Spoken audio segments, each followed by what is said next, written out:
Bien, pues buenos días a todos y todas las presentes, a los que llegan de fuera y vienen a Zaragoza, les damos también la bienvenida, y también buenos días a quienes nos están escuchando a través del sistema de streaming. Vamos a hacer una pequeña presentación de Juan Laborda. Yo soy Paco Sanz, soy el responsable del Departamento de Estudios y Publicaciones de Adicae y el responsable también de los contenidos de esta jornada. Si se toman la molestia de leer una vez más el programa, la denominación que le hemos dado, el enunciado que le hemos dado a estas jornadas, que se llaman Consumidores vulnerables, críticos y activos en derecho. Yo creo que afrontar unas ponencias, una jornada con este enunciado, es evidente que nos obligaba a empezar haciendo referencia al contexto económico en el cual precisamente los consumidores nos insertamos. Los consumidores, los ciudadanos, a fin de cuentas, somos producto de las circunstancias económicas. Es más, podríamos decir hasta cierto punto que los consumidores somos un producto de la sociedad de consumo, ¿de acuerdo? Y son precisamente estas circunstancias económicas las que nos hacen vulnerables o las que acrecientan nuestra vulnerabilidad si tenemos algún tipo de vulnerabilidad desde una perspectiva biológica, fisiológica. Pero en cualquier caso son las circunstancias económicas las que nos convierten en vulnerables. Pero a la vez, si leen la segunda parte de ese enunciado que engloba y que define estas jornadas, hablamos de consumidores críticos y activos. Es decir, no queremos ser solamente un producto de las circunstancias económicas. Yo creo que queremos y podemos cambiarlas y tenemos facultades, pero es evidente que para ello es necesario conocer esa realidad económica en la cual, como consumidores, como ciudadanos, nos insertamos. Una realidad económica que es compleja solamente por hacer referencia a los contenidos, a las menciones, la deflación, la inflación, el endeudamiento privado, la reordenación bancaria, son conceptos que ya nos remiten a un contexto complejo. Y es compleja por la distorsión, porque quienes mandan mensajes, nos lanzan mensajes sobre la actualidad y la situación económica, pues tienen evidentemente intereses que en muchas ocasiones no suele coincidir con los intereses de la ciudadanía y de los consumidores. Gran parte de las grandes empresas que forman el tejido económico de nuestro país seguramente estarían interesadas en volver a lo de hace 7 u 8 años. Pero yo creo que nosotros no podemos dejarlo así, ¿de acuerdo? Es evidente que para conocer, por tanto, la situación actual había que empezar hablando de la situación económica, de hacer una foto fija de la situación económica en la cual nos encontramos. Y en esa tarea pues decidimos contar con Juan Laborda, que lo tenemos aquí, que para los que devoramos las noticias, sobre todo por Internet, pues lo conocemos a través de su página, en Voz Populi, pero que además es profesor, quiero recordar, también, bueno, nos podrá comentar un poco más cuáles son sus funciones. Es también socio fundador de Razona, Estudio de Economía y Finanzas, pero ya digo, nosotros lo conocemos sobre todo por su carácter combativo y que yo creo que encaja muy bien en estas jornadas, que va a tener la misión, nada menos que en 30 minutos, explicar un poco la complejidad económica en la que nos encontramos. Sin nada, yo por mi parte nada más, Juan, cuando quieras. Por cierto, tienen ustedes en los materiales, tienen la ponencia con gráficos que podrán quizás seguirla un poco más, de manera más sencilla. Muchas gracias. Juan. En primer lugar, muchísimas gracias, Paco, y también gracias a Adicae por invitarme. Yo soy maño, aunque vivo en Madrid, estoy expatriado, con lo cual para mí fue un tremendo honor y placer pues, acercarme a mi ciudad, donde nací, y poder compartir con ustedes todo lo que son mis ideas, ¿no? El tema es complejo, yo voy a dar una visión que es la mía, son previsiones, con lo cual, bueno, no se lo tomen como algo que se vaya a cumplir. Lo único que quiero hacer es, en primer lugar, dentro del contexto de lo que es la conferencia, sí poner de manifiesto la tremenda vulnerabilidad que los consumidores han tenido en dos fases. La primera, que es el propio modelo de crecimiento económico en la fase de expansión, fue un modelo tremendamente vulnerable para los consumidores, porque fue una burbuja que la guiaba simplemente una acumulación brutal de deuda en torno a un activo que el día que pinchó, que eran los pisos, pues todo acabó como el rosario de la aurora. La vulnerabilidad era triple. Primero, hubo un endeudamiento excesivo y no hubo por parte de las autoridades ningún proceso de control del crédito, que era necesario para haber evitado hasta donde llegamos. En segundo lugar, hubo un repunte artificial de un activo, que era la vivienda. La vivienda lastra mucho lo que es la propia movilidad geográfica de familias, de trabajadores. Y tenemos ya en España que empezar a dejar de considerar la vivienda como un bien de inversión. Es un bien de uso. Es un bien de uso y lo que tenemos que hacer de una puñetera vez a nivel de legislación es cargarnos la vivienda como un bien de inversión. Es una lección que deberíamos haber aprendido, pero parece que no aprendemos. La tercera es que en este contexto, además, los salarios no repuntaron mucho en la fase de expansión, con lo cual éramos doblemente vulnerables. Y la última es la ley hipotecaria, una nefasta ley hipotecaria cuyos parcheos siguen faltando a un tema fundamental, que eso en los países anglosajones queda muy claro, que es el derecho a una segunda oportunidad. Si una empresa lo ha hecho mal, tiene deuda, no pasa nada, el negocio cierra y a partir de ahí no se le pide nada más. Pasa igual con las familias. Si hay alguien que está atrapado por una deuda hipotecaria excesiva, lo que no se puede hacer es que, además de perder la vivienda, siga debiendo a los bancos cantidades ingentes de deuda y trabaje para ellos. Esto no es asumible en ningún entorno de los países que nos rodean, ni anglosajones. Yo me cito las palabras de Juncker, que señaló como absolutamente inmoral la propia ley hipotecaria española, la que se ha aprobado recientemente, ¿no? Hay que empezar a hablar claramente. Es necesario la inclusión de la dación en pago.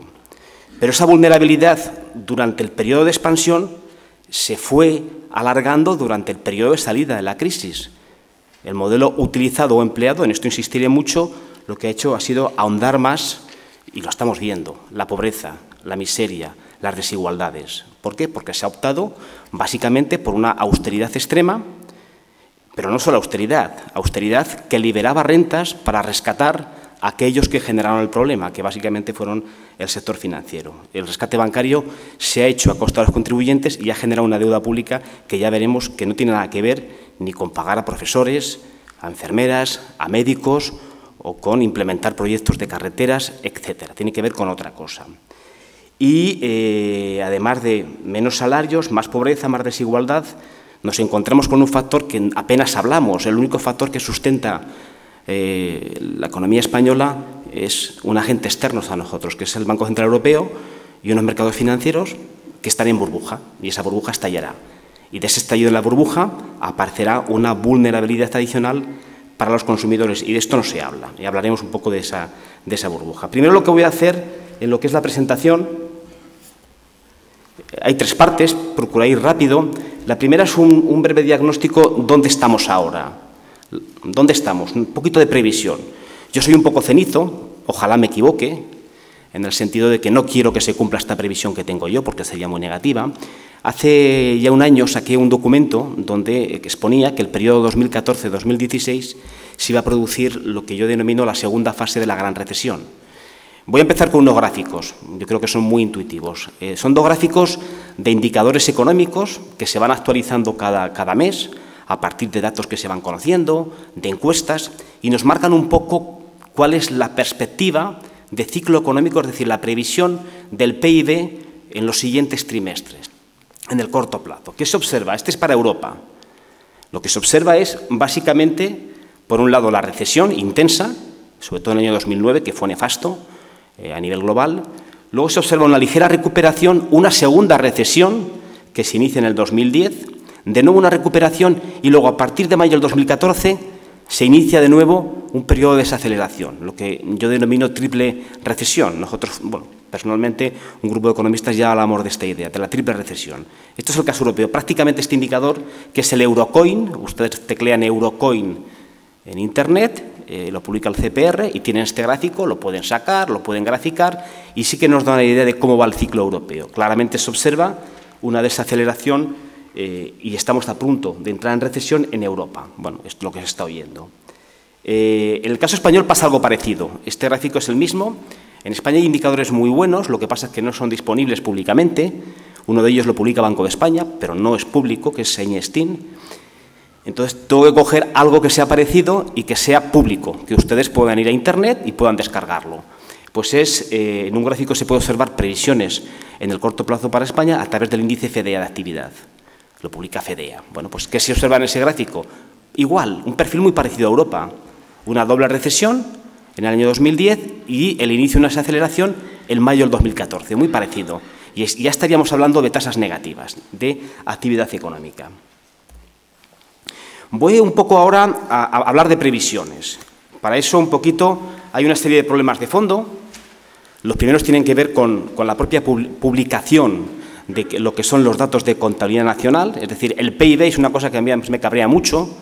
El PIB, cuando publica el crecimiento económico, nuestro INE, el Instituto Nacional de Estadística, es una publicación muy preliminar, porque faltan datos, de manera que realmente el dato definitivo lo tenemos al cabo de 2 años. Pero simplemente, anecdóticamente, la idea es que tienden a exagerar el crecimiento y luego, cuando ya nadie se acuerda, lo revisan fuertemente a la baja.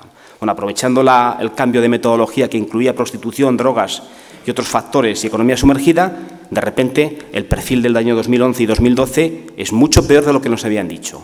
El año 2011...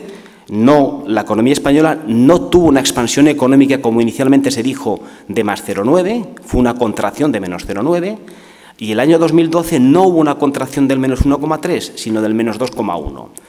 Yo espero que hagan lo mismo con el 2013, y donde nos dicen menos 1,3, realmente el crecimiento final oscila entre menos 2 y menos 2,5, que es un poco lo que sería coherente con lo que ellos publican a través de otros indicadores. En realidad, si analizamos bien los datos, solo ha habido un periodo de crecimiento muy moderado, que es el primer semestre del 2014. Luego veremos por qué. Y a partir de la vuelta del verano, junio-julio, ha habido, desde mi punto de vista, y esto coincide con el indicador de FEDEA, según nuestras previsiones, ha habido de nuevo una entrada en cifras negativas, ¿vale? En cifras negativas. Yo lo que voy a aportar ahora es un dibujo general de la previsión utilizando 3 indicadores.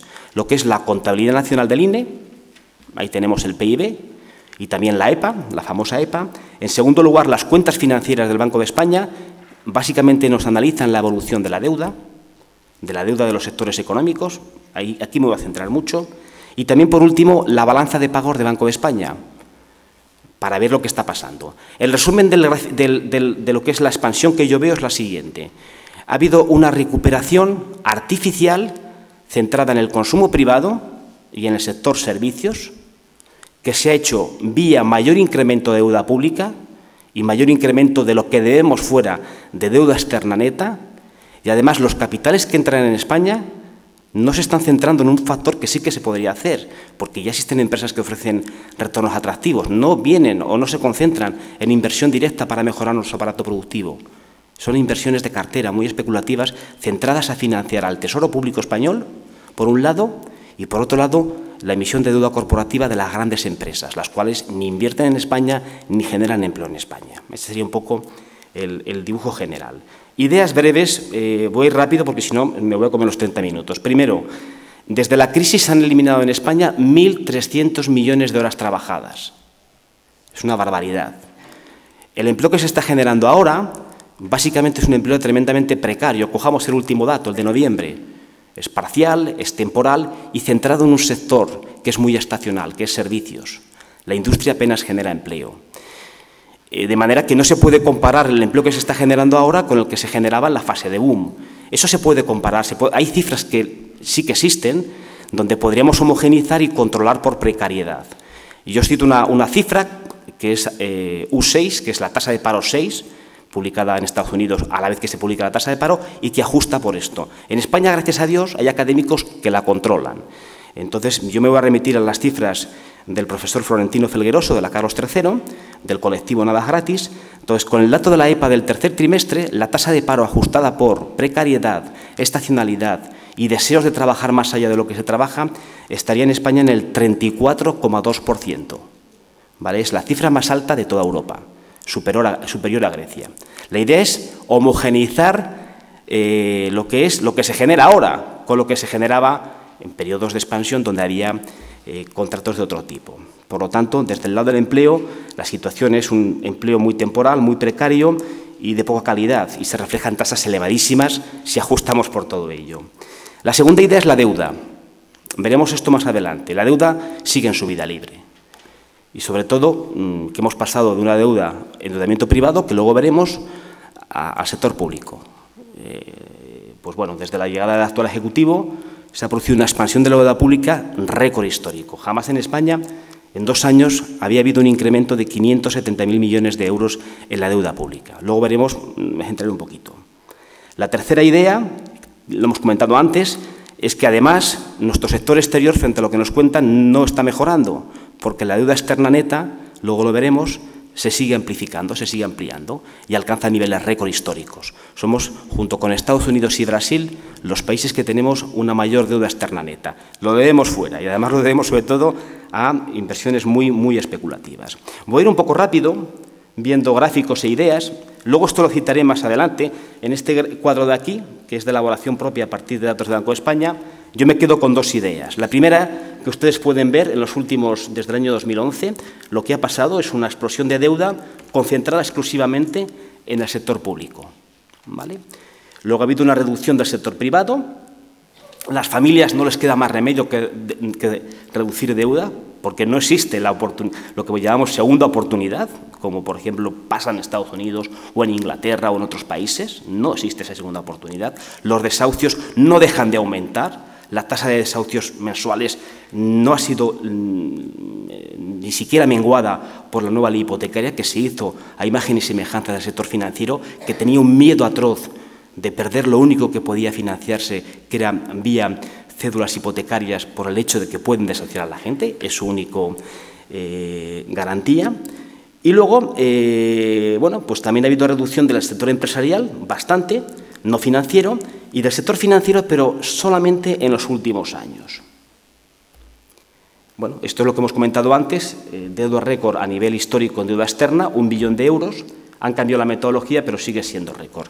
Lo que ocurre es que la dinámica no solamente tiene que ver con lo que hemos comentado, consumo privado, sector servicios, más deuda pública, más deuda externa. También hay factores vulnerables paralelos a esta dinámica.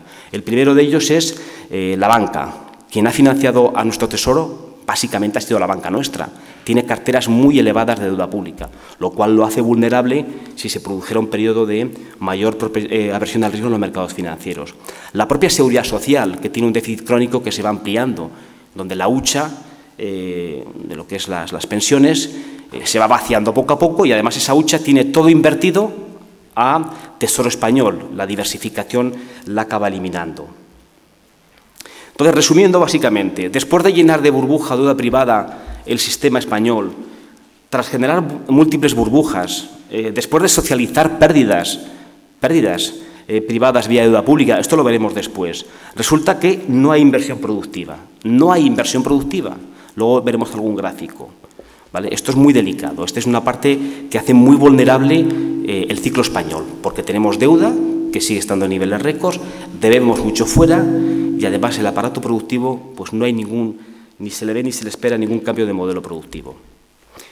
Este es un ejemplo de que no hay cambio del modelo productivo, que son las disponibilidades de bienes. Este indicador de bienes de equipo lo pueden sacar ustedes del Ministerio de Economía. Todo lo que les aporto, ustedes pueden ir a las hojas web y descargar los datos. Ahí que se muestra un problema que tenemos como país, ¿no? Es el aparato productivo que no se moderniza. Parecía que había una recuperación paralela a esa recuperación que hemos comentado antes, europea y traslación a España con cierto retardo, pero de nuevo parece que volvemos a caer. Después de caídas intensas del 18%, los últimos datos de disponibilidades de bienes de equipo, esto es inversión en bienes de equipo, pues se está parando. Luego tenemos el sector exterior. Es un cuadro, es el último dato publicado por ellos mismos. El sector exterior va muy bien. Bueno, yo voy al dato y veo que las exportaciones están creciendo a la tasa más baja desde el año 2009, por debajo del 2008. Se está agotando el impulso del sector exterior. El sector exterior español lo ha hecho de maravilla desde el año 1994. Era la única noticia positiva en un entorno de burbuja inmobiliaria, ¿vale? Lo que ocurre es que lo que propició ese boom del sector exterior necesita ahora una modernización del aparato productivo para dar el siguiente paso adelante. Y hemos visto antes que no se está produciendo. Y ahí hay que insistir muchísimo. Y por último, y aquí recalco mucho estos de Banco de España, este pitch el primero general, luego iremos a llamar datos. ¿Qué observamos? ¿Cómo se está financiando esa deuda externa neta? Ahí tienen subrayado en 2 cuadros. Por un lado, lo que es inversión directa, sería la posición o inversión de extranjeros en el aparato nuestro productivo, apenas sube, son 30.000 millones en el último año, es muy escaso, con eso el aparato productivo español no puede modernizarse. y sobre todo la principal fuente de inversión que sigue siendo inversión en cartera y que se destina a la compra de deuda soberana y también la compra de deuda corporativa. ¿De quién? De las grandes empresas. En España solo tiene acceso al mercado de capitales, a la deuda corporativa, las grandes empresas. La mayor parte de las empresas se financian o piden créditos vía sector bancario. Lo que voy a ahora es, bueno, en este contexto, cuál es la parte que es vulnerable y que además los políticos no entienden que ellos no lo controlan. Tiene que ver con los mercados financieros. Los mercados financieros están en un periodo de búsqueda de rendimiento a cualquier precio, de manera que ha habido un periodo masivo de toma de riesgo, de propensión, y apoyados en las aparentes garantías que dan los bancos centrales, eso ha posibilitado pues reducciones de primas de riesgo, adquisiciones de activos a precios que desde mi punto de vista ya están sobrevalorados, pero esto es vulnerable. ¿Por qué? Porque el día que se den la vuelta y los mercados desde mi punto de vista ya están sobrevalorados, luego veremos un gráfico, automáticamente pasará el efecto contrario. Y esto no lo controlan los gobiernos. Acuden a esta idea de que los mercados o las primas de riesgo están muy bajas, pero si eso ustedes no lo controlan. Eso simplemente es la propensión, aversión al riesgo en los mercados, donde influyen una serie de factores, pero ustedes no van a controlar si viene mal dado. Si se produce un periodo automáticamente de aversión al riesgo, no van a poder controlarlo, en absoluto. Entonces, esto hace que seamos vulnerables a un factor que no se controla desde el lado de la política económica. En este sentido,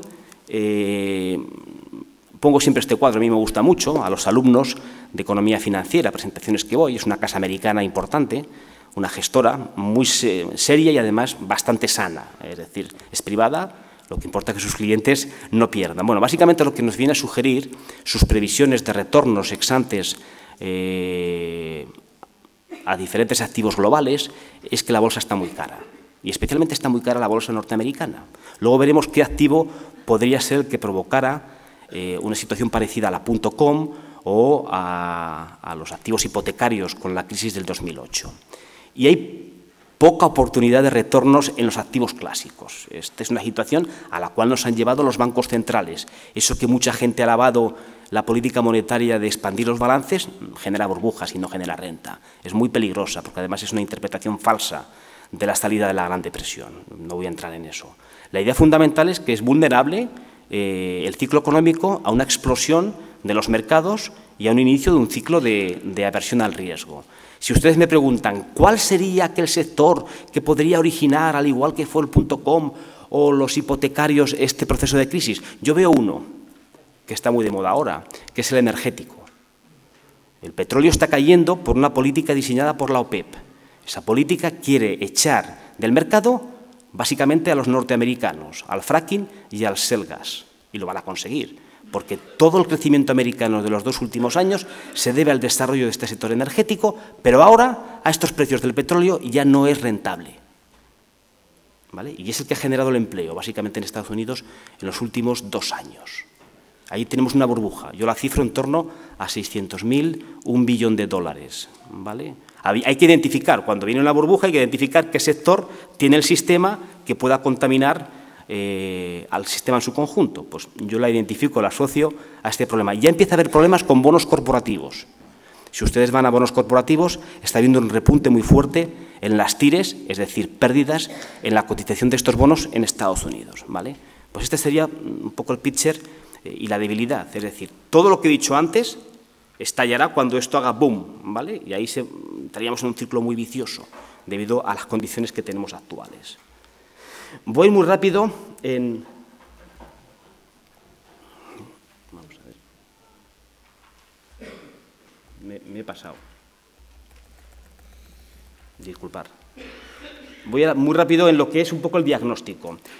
Una vez que hemos visto un poco el entorno de previsiones, sí que me interesa insistir en el diagnóstico. ¿Por qué se ha hecho lo que se ha hecho y qué salidas había? ¿Vale? Especialmente desde el lado del consumidor. La primera idea, ¿cuál es? La primera idea es que ha sido un diagnóstico erróneo. Aquí se nos ha vendido que España tenía un problema de competitividad, que debíamos abaratar los salarios, de esa manera generaríamos una mejora de productividad, competitividad y exportaríamos más. Eso ya está olvidado. La forma que se ha elegido en los últimos trimestres por crecer no tiene nada que ver con eso. Olvidado, porque era falso. El problema era otro.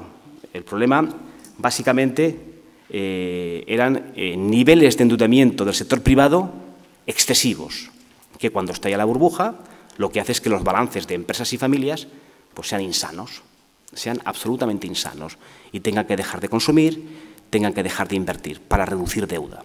¿Vale? Esta es la primera idea. Eso produce lo que se llama técnicamente una recesión de balances privados. Desde el inicio de la crisis había soluciones mucho más justas y también mucho más eficaces al problema de deuda. Como se ha hecho siempre, no pasa nada. Una reestructuración de la banca a costa de sus acreedores. Lo que pasa es que en España se ha hecho a costa de los preferentistas, pero los bonistas senior, que son los grandes fondos de pensiones de inversión y sobre todo la banca alemana, francesa y americana, han salido de rositas. Luego comentaremos esta dinámica. Y luego también con menos austeridad. Entonces, ¿por qué no se ha hecho? Hay dos razones fundamentales. Primero, incompetencia estructural. La élite académica trabaja con unos paradigmas que son falsos, eso lo tengo clarísimo. Y la segunda, muy importante, instinto de clase. Hay un sector dominante que ha impuesto las políticas. ¿Vale? No solo me vale la incompetencia, porque la incompetencia dura poco. Si nos equivocamos sistemáticamente, habrá un momento en que, vale, nos hemos equivocado y la imponemos, ¿vale? Instinto de clase, ¿vale? Y aquí ha sido el sector financiero el que básicamente, en el caso español, ha impuesto. En ese incremento que hemos visto de la deuda, y voy rápido, aquí tenemos la evolución de la deuda en España desde el año 96. Vemos una explosión de deuda a partir del 2002, porque el BCE hizo una política excesivamente laxa para rescatar a Alemania. Es curioso, ¿no? Hacemos una política en el año 2002 para rescatar a Alemania, se montan burbujas en el sur y luego la culpa es nuestra. Pero bueno, básicamente eso genera una explosión de deuda en lo que es el sector empresarial y también el sector bancario. Una explosión brutal. Cuando se dice que los españoles han vivido por encima de sus posibilidades, no es así. Quienes han vivido por encima de sus posibilidades han sido el sector bancario y el sector empresarial, que se equivocaron. Básicamente se equivocaron y hicieron una valoración incorrecta de los activos. ¿Qué pasa a partir del año 2007 con la crisis? Empieza a reducirse la deuda privada, por eso estamos en recesión, y se expande la deuda pública. Lo que pasa es que en la expansión de la deuda pública, una parte muy importante no tiene que ver con una menor actividad económica, no tiene nada que ver con un menor crecimiento económico y menor recaudación de impuestos, con mayores gastos por desempleo. Tiene que ver con que se ha metido dinero público para rescatar un sector. Y esto está cuantificado. Ahí os apunto las cifras de un auditor e interventor de Hacienda, conocido, donde él ha cuantificado los capítulos 8 y 9, que es donde se puede mirar esto, del volumen de la deuda pública que no tiene nada que ver con la labor del Estado. Y solamente hablamos de administración central. Los datos que tiene, aquí me faltaría el 2013, lo he actualizado a final, hará un par de meses. A cifras del 2013, el volumen de la deuda pública destinada a financiar a terceros y esa carga financiera asociada a esa deuda pública oscilaría en 230.000 millones. Es decir, que aproximadamente el 20%, la tercera parte de la deuda en circulación es deuda destinada a un sector a financiarlo. Técnicamente se le puede considerar ilegítima. Y además representa aproximadamente el 20% del PIB.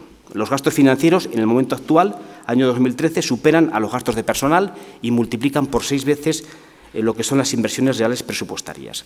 Y voy a acabar, y lo dejo para el debate, con alternativas de política económica. Primera de ellas, condonaciones de deuda. Esto lo estáis oyendo ya. Yo lo que digo es que una serie de economistas ya la propusimos en el año 2007 y hay multitud de organismos nada peligrosos, nada sospechosos que hablan de condonar deuda. Ahí os cito, podéis directamente entrar en los papeles que se adjuntan. La primera es el FMI. En un informe bianual del 2012 decía hay países donde las familias tienen tanta deuda que es imposible que pueda tirar el consumo. Es necesario que experimenten quitas. Eso que hemos hablado antes de la segunda oportunidad. ¿Vale? Pero para mí el papel más espectacular es el de Carmen Reijar y Kenneth Rogoff. Son economistas ortodoxos, nada peligrosos. Fijaros lo que dicen en un paper de final del año pasado. Lo peor no ha pasado. Las causas que han originado la actual crisis económica no solo no se han corregido, sino que han empeorado. Los niveles extremos de deuda implican quiebras al estilo de los años 30. La carga de la deuda en los países desarrollados se ha convertido en un evento extremo, utilizando cualquier medida histórica, y requerirán una ola de condonaciones de deuda, negociadas o no, me da igual, esto va a pasar. ¿Vale? Va a pasar. Y en el caso español, evidentemente sí, luego dejemos para el debate qué tipo de condonaciones.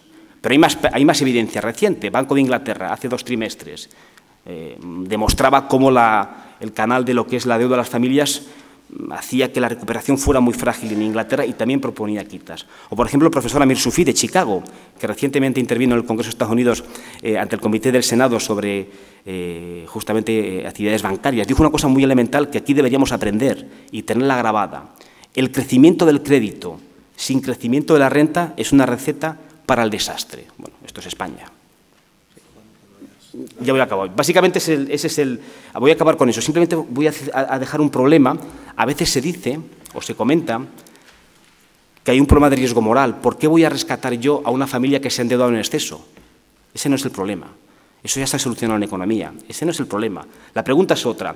¿Por qué suponer que el problema surge de aquellos que se han endeudado demasiado y no de los prestamistas que han prestado demasiado? Hay que poner controles de crédito ex ante. Y aquí hemos fallado como sociedad, ¿vale? Me quedo aquí y luego dejaré temas para el debate. Gracias. Muy bien.